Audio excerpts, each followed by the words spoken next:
Есепті тыңда. Балабақшада бірнеше ойыншық болды. Балалар ойыншықтарды 3 қорапқа теңдей етіп салмақшы болды. Егер де бір қорапқа 6 ойыншықтан салуға болса, балабақшада барлығы неше ойыншық бар? Қане, балаларға ойыншықтарды қорапқа салуға көмектесейік.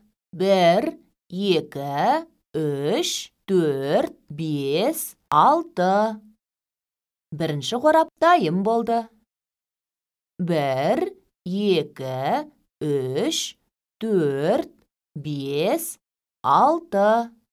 Екінші қорап дайын болды. 1, 2, 3, 4, 5, 6. Үшінші қорап дайын болды.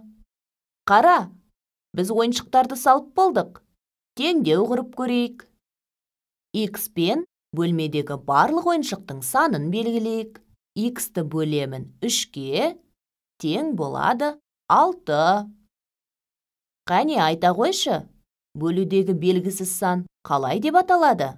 Дұрыс, бұл бөлінгіш. Бөлінгіш белгісіз болса қалай табамыз? Дұрыс, 6-ны 3-ке көбейтеміз. Бөлмеде неше ойыншық болды? Дұрыс, 18. Олай болса, есептің шарты мен шешуін жазайық. Бір қорапта 6 ойыншық, 3 қорапта белгісіз ойыншық. Шешуі: 6 көбейту 3 тең 18. Жауабы: бөлмеде 18 ойыншық болды. Есіңде сақта, белгісіз бөлінгішті табу үшін бөлгішті бөліндінің мәніне көбейту керек.